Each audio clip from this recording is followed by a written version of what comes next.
नमस्कार दोस्तों, स्वागत है आपका आईटीआई एग्जाम सॉल्यूशंस में। दोस्तों आज हम इसरो एचएसएफसी के लिए और क्वेश्चन को सॉल्व करने वाले हैं। तो चलिए दोस्तों क्वेश्चन सॉल्व करना स्टार्ट करते हैं। क्वेश्चन नंबर 31 है, in earth megger which of the following statement is true. Earth megger में निम्नलिखित में से कौन सा कथन सत्य है। एक, current electrode is kept at more distance than potential electrode from earth pit. B, current electrode is kept at less distance than potential electrode from the earth pit. C, both current and potential electrodes are kept at equal distance from pit but in opposite direction. And D, earth megger measurement. तो अर्थ megger के case में कौन सी statement true होती है। अर्थ megger के case में हम current electrode को पोटेंशियल इलेक्ट्रोड से काफी लॉन्ग डिस्टेंस पर रखते हैं।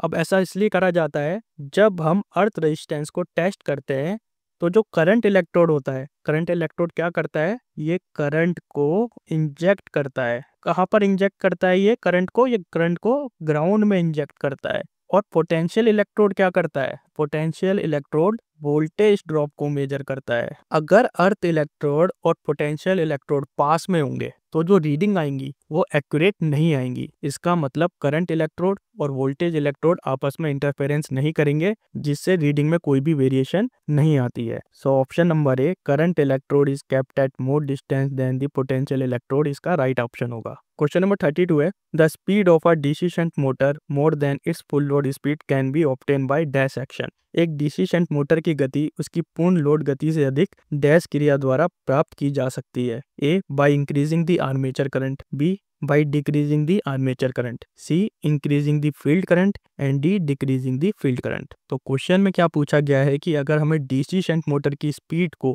फुल लोड स्पीड से बढ़ाना है तो हमें क्या करना होगा। तो डीसी शंट मोटर की स्पीड का फॉर्मूला क्या होता है, वो होता है N equals to V minus IA RA upon में K5। यहाँ पे N क्या है, speed of the motor, V क्या है, voltage, IA armature current, RA armature resistance, के कांस्टेंट होता है, फाई होता है फ्लक्स पर पोल। तो जो ये फ्लक्स पर पोल होता है अपना, जिसे हम फाई भी बोलते हैं, ये किस पे डिपेंड करता है, ये फील्ड करंट पे डिपेंड करता है। तो फील्ड करंट का मैग्नीट्यूड ज्यादा होगा तो फ्लक्स भी ज्यादा क्रिएट होगा। अगर फील्ड करंट का मैग्नीट्यूड कम होगा तो फ्लक्स कम क्रिएट होगा। और अगर आप ध्यान से देखेंगे तो जो स्पीड होती है डीसी शंट मोटर की, वो इनवर्सली प्रोपोर्शनल होती है फ्लक्स के। तो अगर फील्ड करंट कम है उस टाइम पर फ्लक्स भी कम होगा, और जब फ्लक्स कम होगा तो स्पीड ज्यादा होगी, और अगर फ्लक्स ज्यादा होगा तो स्पीड कम होगी। तो अगर हमें स्पीड को बढ़ाना है तो हम क्या करेंगे, हम फील्ड करंट को कम करेंगे। तो जब हमारा फील्ड करंट कम हो जाएगा तो फ्लक्स कम हो जाएगा, और जब फ्लक्स कम हो जाएगा उस समय पे स्पीड बढ़ जाएगी। सो इसका राइट ऑप्शन क्या होगा, इसका राइट ऑप्शन होगा option number D, decreasing the field current. Question number 33 है, ESD control and protection is major task in dash industries. ESD नियंत्रण और संरक्षण डैश उद्योगों में एक प्रमुख कार्य होता है। A, software laboratories. B, gaseous fuel handling areas. C, operation theatre and D, welding shop. ESD की फुल फॉर्म क्या होती है, इसकी फुल फॉर्म होती है इमरजेंसी शटडाउन सिस्टम। तो ये ईएसडी किस काम में आता है, ये ईएसडी लिक्विफाइड गैस इंडस्ट्री यानी कि गैसियस फ्यूल हैंडलिंग एरियाज में काम आता है। ये एक तरीके का क्रिटिकल सेफ्टी इक्विपमेंट होता है, और ईएसडी ऑटोमेशन में काम करता है। जैसे कि इसका नाम दर्शा रहा है, इमरजेंसी शटडाउन सिस्टम। तो कोई भी अगर डेंजरस कंडीशन आती है उस केस में ईएसडी अपने आप को शट डाउन कर लेता है, अपने आप को बंद कर लेता है।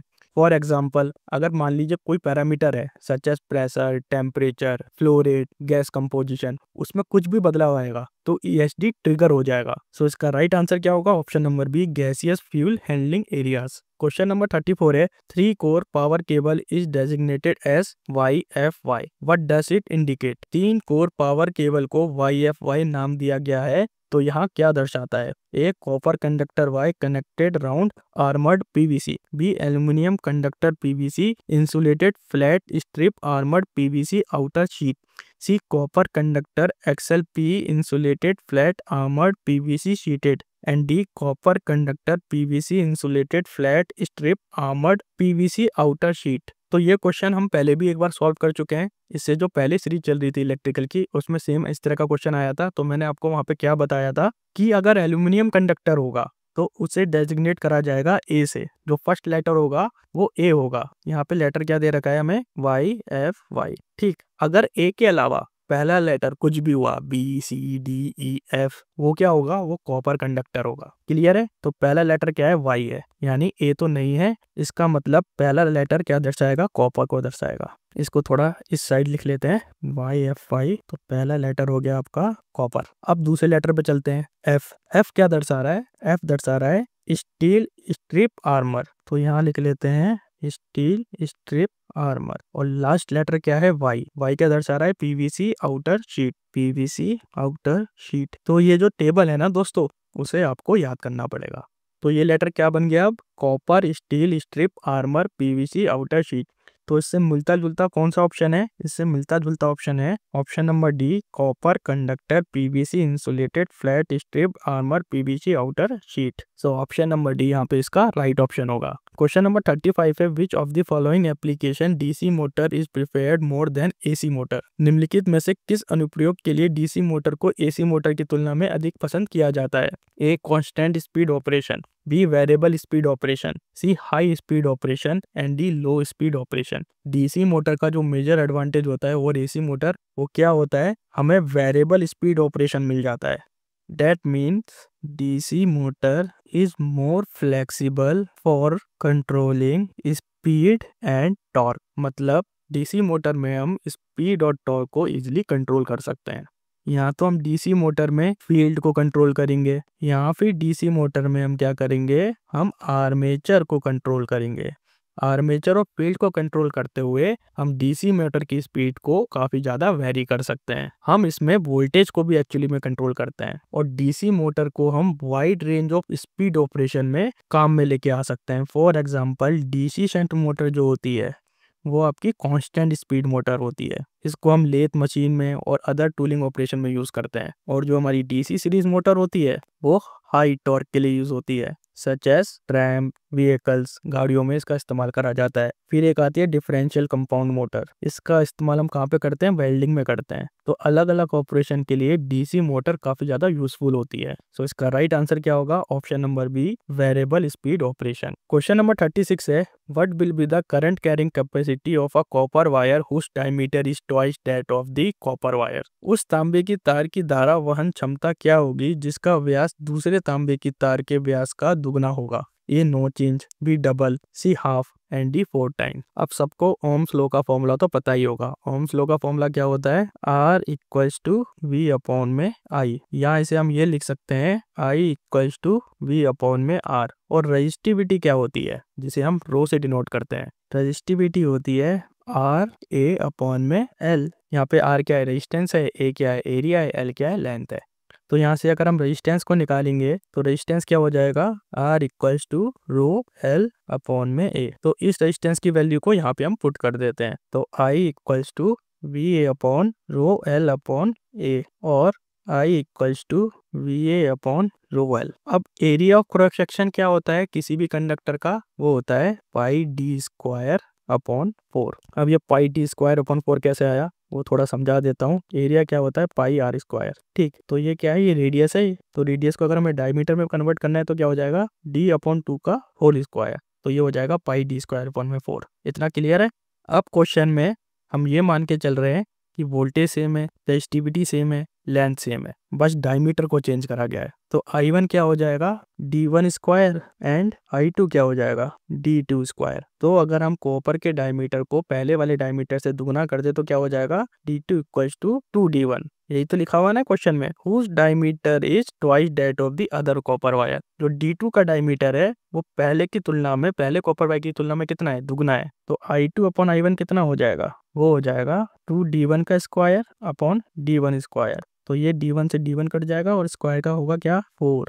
तो इसका मतलब जो करंट होगा सेकंड वायर में वो 4 गुना होगा एज कम्पेयर टू पहले वायर में। किस कंडीशन में, जब डायमीटर कॉपर वायर का दुगना हो जाए। तो यहाँ पे ऑप्शन नंबर डी 4 टाइम इसका राइट ऑप्शन होगा। क्वेश्चन नंबर 37 है, the main component of an electrical regulator are. विद्युत विनियामक के मुख्य घटक क्या है, A transistor and diode, B triac and diode, C IGBT and D high voltage resistance. तो इलेक्ट्रिक फैन रेगुलेटर में हम यूज करते हैं सेमीकंडक्टर डिवाइस का, और वो डिवाइस क्या होते हैं, वो डिवाइस डायक, ट्रायक और डायोड होते हैं। तो रेगुलेटर क्या करता है, रेगुलेटर वोल्टेज को चॉप करता है, यानी कि वोल्टेज को कट करता है। इसका मतलब क्या हुआ, इसका मतलब हुआ कि रेगुलेटर AC सप्लाई वोल्टेज को स्मॉलर सेगमेंट में कन्वर्ट कर देता है। फॉर एग्जांपल, ये एक वोल्टेज की वेव फॉर्म है, तो रेगुलेटर ने क्या करा, वोल्टेज की वेव फॉर्म को स्मॉलर सेक्शन में डिवाइड कर दिया। इससे एडवांटेज क्या मिलता है, इससे हम फैन की मोटर को बहुत ही प्रिसाइसली कंट्रोल कर सकते हैं, और इससे एनर्जी कंजप्शन भी काफी हद तक कम हो जाता है।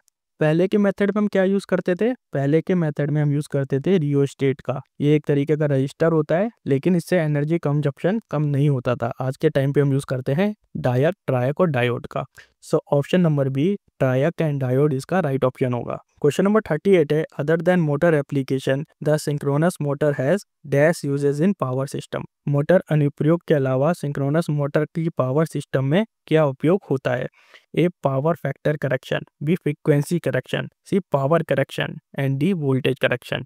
देखिए, सिंक्रोनस मोटर को हम मोटर में तो यूज लेते ही लेते हैं, साथ में इसका इस्तेमाल एज अ सिंक्रोनस कंडेंसर के रूप में भी लिया जाता है। अब सिंक्रोनस कंडेंसर क्या करता है, ये पावर फैक्टर करेक्शन के काम में आता है। पावर फैक्टर क्या मेजर करता है, पावर फैक्टर मेजर करता है इलेक्ट्रिकल पावर को, कि कितनी एफिशिएंटली कोई भी इलेक्ट्रिकल पावर को हमने यूज करा। अगर लो पावर फैक्टर होगा तो हम अच्छी तरीके से या एफिशिएंटली इलेक्ट्रिकल पावर को यूज नहीं कर रहे हैं।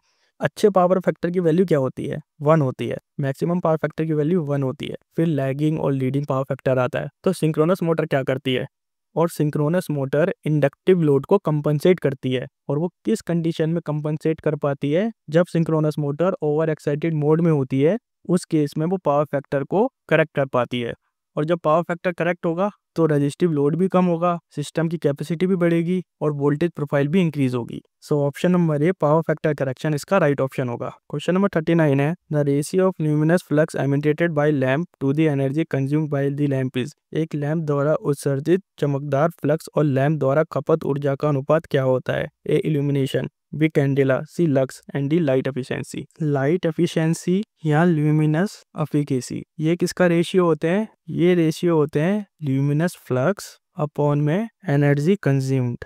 तो ल्यूमिनस एफिशिएंसी एक बहुत इंपॉर्टेंट और बहुत क्रूशियल पैरामीटर होता है अगर हमें किसी भी लाइट सोर्स की एफिशिएंसी को मेजर करना हो। और जितनी अच्छी या जितना हाई ल्यूमिनस एफिशिएंसी होगी, उतनी ही ज्यादा लाइट लैंप प्रोड्यूस करेगा। और इसकी यूनिट क्या होती है, इसकी यूनिट होती है lumen per watt. So option number D, light efficiency इसका राइट ऑप्शन होगा। क्वेश्चन नंबर 40 है, slip ring of induction motor are usually made up of dash material. Induction motor की स्लिप रिंग आमतौर पर डैश पदार्थ से बनी होती है। A silicon steel, B phosphorus bronze, C carbon and D aluminium. Induction motor में हम आमतौर पर स्लिप रिंग का यूज करते हैं, और slip ring continuous electrical connection बना के रखता है बिटवीन स्टेटर एंड रोटर। और स्लिप रिंग बना किसका होता है, स्लिप रिंग फास्फोरस ब्रॉन्ज का बना होता है, क्योंकि फास्फोरस ब्रॉन्ज की कुछ खासियत होती है, such as high conductivity, good wear and tear resistance, good mechanical strength and good corrosion resistance.